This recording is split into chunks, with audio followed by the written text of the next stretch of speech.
Noong Agosto 2017, pumanaw ang isang batang babae matapos ang kanyang ilang taong laban sa iba't ibang malulubhang sakit.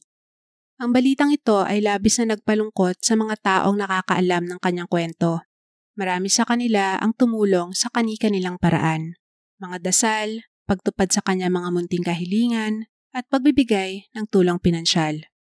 Subalit makalipas ang isang taon, ikinagulat ng lahat nang maiulat na ang ina ng paslit ay inaresto sa kasong pagpaslang sa kanyang anak, ang parehong batang inihingi niya ng tulong at dasal sa social media. Pero paano nga ba nauwi sa pagkamatay ng isang inosente ang ilang taong panlilinlang sa publiko at pang-aabuso sa kanya ng taong kinaawaan, dinamayan at sinuportahan ng lahat? Ito ay kwento ng panloloko ng isang babae, marahil dahil sa isang kondisyon sa pag-iisip o bunsod ng labis na kasakiman at pagkamakasarili. Higit sa lahat, ito ay tungkol sa isang musmos na naghirap sa kamay ng kanyang sariling ina. Pang-aabusong nauwi sa trahedya dahil maging ang mga taong inatasang magpagaling sa kanya ay binigo siya. Ito ang kaso ni Olivia Gant.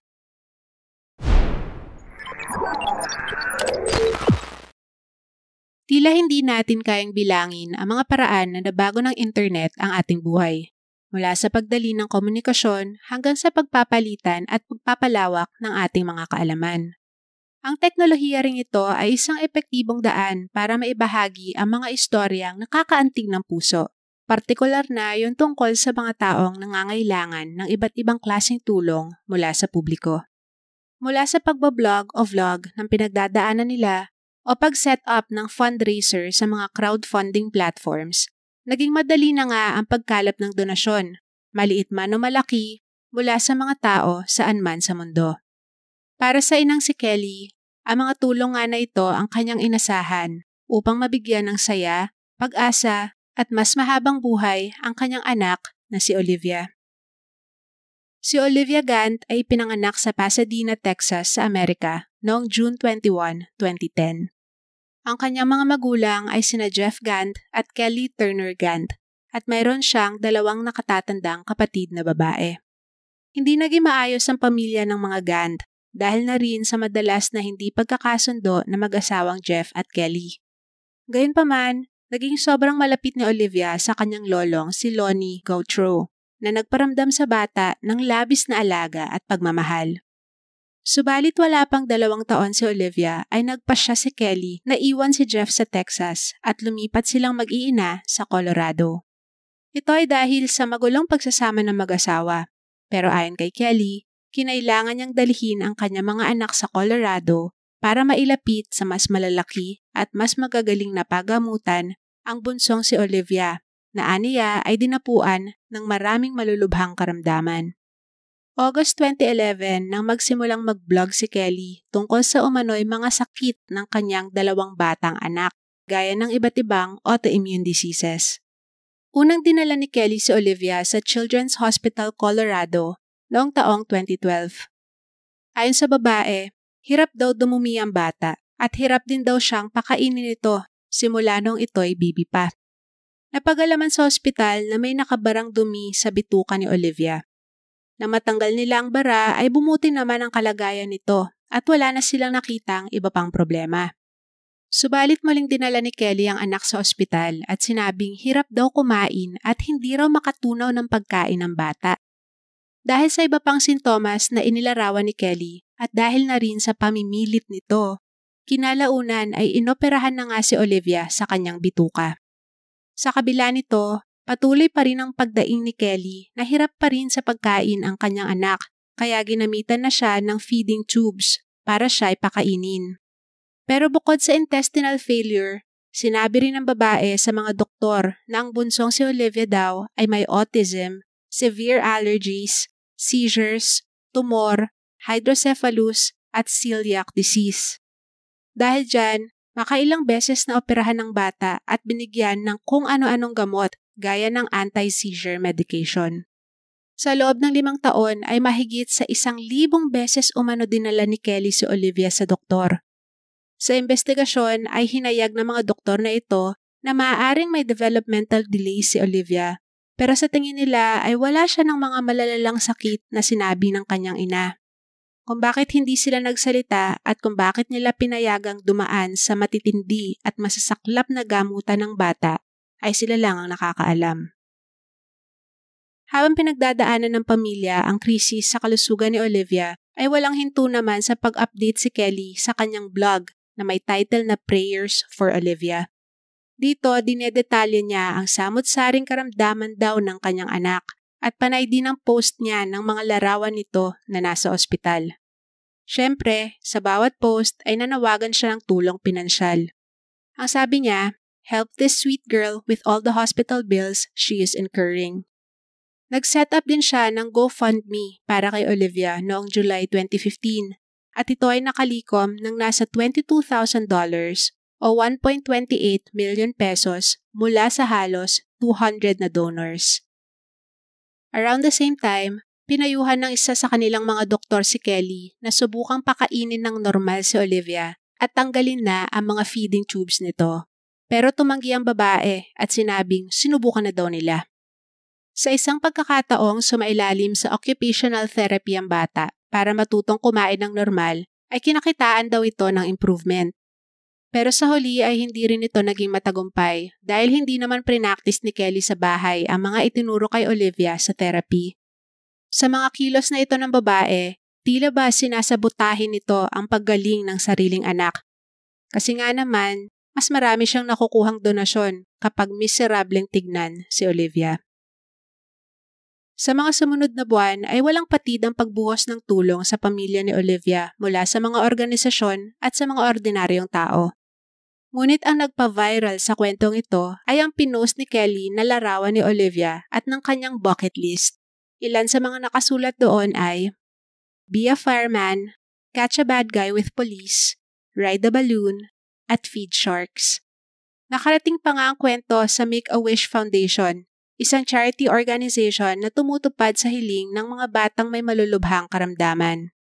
Nalaman nila na pangarap pala ni Olivia na maging isang Bat Princess o yung hybrid na Batman at Princess. Kaya noong Pebrero 2017, ang Make-A-Wish Foundation ay nag-organisa ng isang Bat Princess themed party para kay Olivia. Makikita sa videos na napakasaya ng bata at makikita rin kung gaano kabongga ang nasabing pagdiriwang. Ayon sa mga reports, ang parting ito ay nagkakahalaga ng $11,000 o mahigit kumulang 640,000 pesos. Nagkaisa rin ang kanilang komunidad para pasayahin si Olivia. Noong April 2017, binigyan siya ng uniform ng mga pulis at isinakay siya sa kanilang police car. Ang fire department naman, bukod sa uniforme at pagsakay sa fire truck, ay pina-experience din kay Olivia kung paano umapula ng maliit na apoy. Ang mga ito ay naipalabas sa balita kaya nakilala pa ng mas marami si Olivia at lalo pang dumami ang tumulong at nakisimpatya sa pamilya.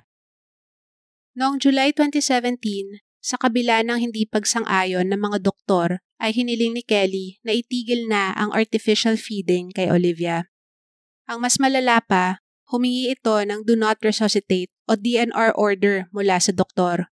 Ang DNR order ay isang instruction mula sa doktor para sa iba pang healthcare providers na huwag nang bigyan ng CPR ang pasyente kapag siya ay huminto sa paghinga o pag huminto ang kanyang puso. Ito ay pagtupad sa hiling ng pasyenteng may napakalubhang karamdaman na huwag nang sumailalim sa masakit at mahirap na emergency procedure na ito, lalo na kung malaki ang tsansa na hindi rin naman ito makakatulong. Ayon sa investigasyon, dumaan si Kelly sa ilang doktor na ayaw magbigay ng DNR order dahil para sa kanila ay hindi naman malubha ang lagay ni Olivia.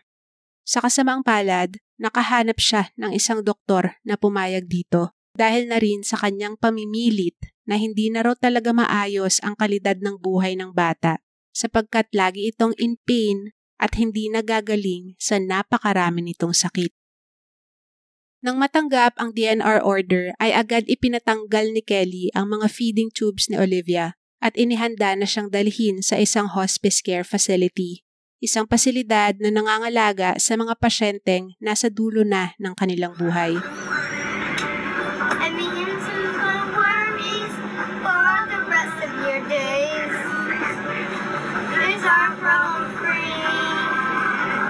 Philosophy, Hakuna Matata. August 1 umano nang dalhin doon ang bata. At dahil wala na siyang feeding tubes at hindi naman siya pwedeng pakainin dahil sa kanyang sakit, sa loob ng halos 3 linggo ay binabasa lang ng popsicle o juice ang kanyang bibig. Hanggang sa mga panahong ito ay patuloy pa rin ang pagbibigay ng malalakas na gamot kay Olivia, kaya lagi lang siyang tulog o inaantok. Noong August 18, dinalaw siya ng kanyang lolo na si Lonnie. Pinanood lang siya ng matanda habang natutulog. Parang nadudurog ang puso ni Lonnie dahil alam niyang malapit nang mawala ang kanyang pinakamamahal na apo. Makalipas ang ilang minuto, nagising si Olivia at tumingin sa kanyang lolo at sinabing, "Papa, I'm hungry." Nang pumasok si Kelly sa kwarto, sinabi sa kanya ni Lonnie na nagugutom si Olivia. Pero ang sabi nito ay hindi daw talaga gutom ang bata at dahil lang ito sa kanyang mga gamot. Lalong nanlumo si Lonnie dahil hindi niya man lang mapakain ang apo at pakiramdam niya ay wala siyang magawa para mapabuti kahit kaunti ang kalagayan nito. Iyon na nga ang huling beses na nakita niyang buhay si Olivia. Dahil 2 araw lang ang lumipas, ay tuluyan ng sumuko ang katawan ng bata at binawian siya ng buhay August 20, 2017 sa murang edad na 7. Sa paglipas ng mga buwan, nanatiling lihim ang pang-aabusong naranasan ni Olivia sa kamay ng kanyang ina. Subalit mabubunyag ang katotohanan ito nang dalhin ni Kelly sa ospital ang isa pa niyang menor de edad na anak noong October 2018 dahil umano sa bone pain. Matapos sa mga tests ay napag-alamang walang problema sa kalusugan ng bata at nang tanggalin ito sa pangangalaga ni Kelly, nawala rin ang mga sinasabing sintomas ng sakit nito. Dahil parang nauulit lang ang pattern ng behavior ni Kelly, ay pinagdudahan siya ng mga doktor. Inireport nila sa mga otoridad ang hinalang nangyayaring child abuse at maaaring papel ni Kelly sa pagkamatay ni Olivia. Sa loob ng 1 taon ay gumulong ang investigasyon kay Kelly Turner Gant. Inumpisahan nila ito sa paghukay muli ng katawan ni Olivia upang alamin ang kanyang totoong cause of death. Nang siya ay pumanaw 1 taon na ang nakaraan, idineklara na ito ay dahil sa intestinal failure dulot ng napakarami niyang karamdaman.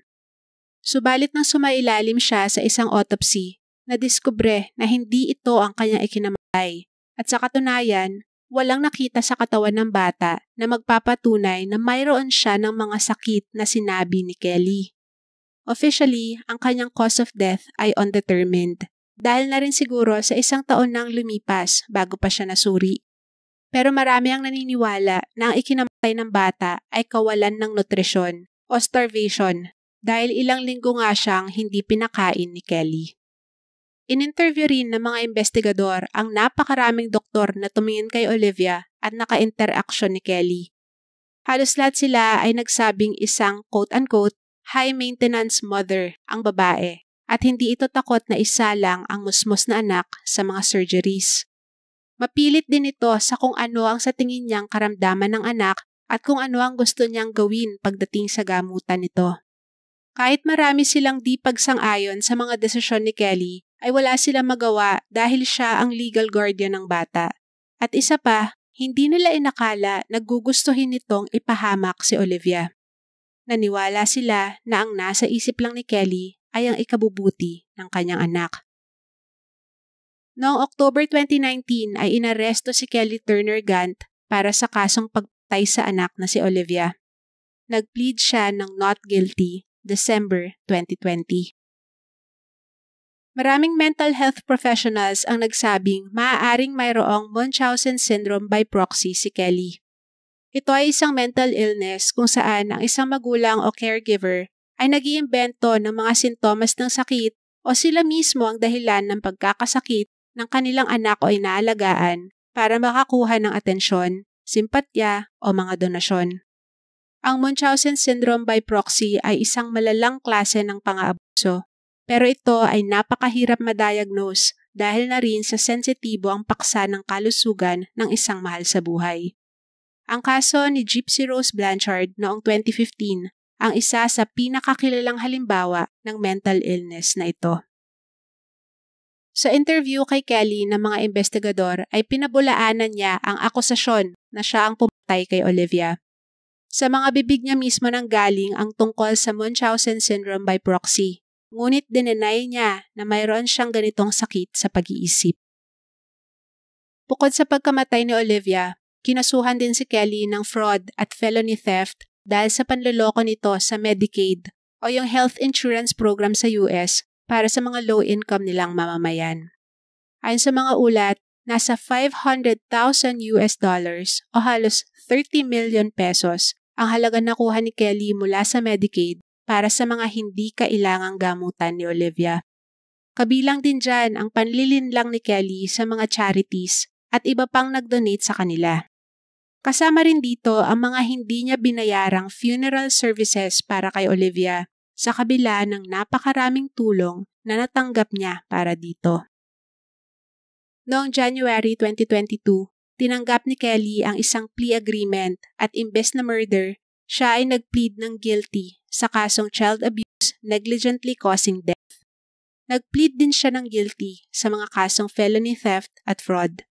Ang 43-year-old na si Kelly Turner Gant ay hinatulang makulong ng 16 na taon.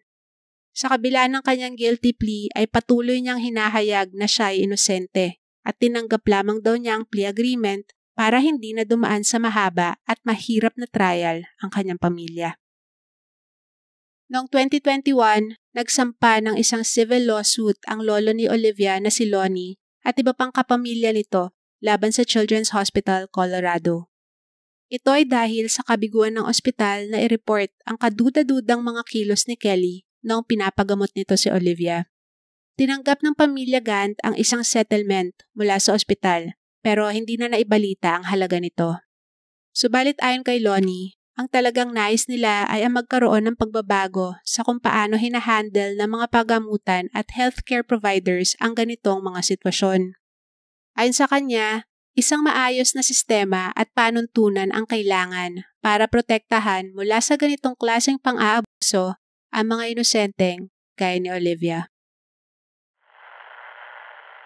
Anong masasabi niyo sa kasong ito?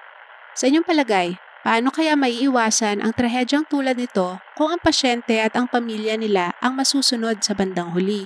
At tila tali ang kamay ng mga doktor na questionin ang mga desisyong sa tingin nila ay kaduda-duda. Just share your thoughts in the comment section. Kung may natutunan kayo sa video ito, don't forget to like and share. Subscribe na rin kayo for videos like this every Friday. Thank you for watching and ingat tayong lahat. Bye!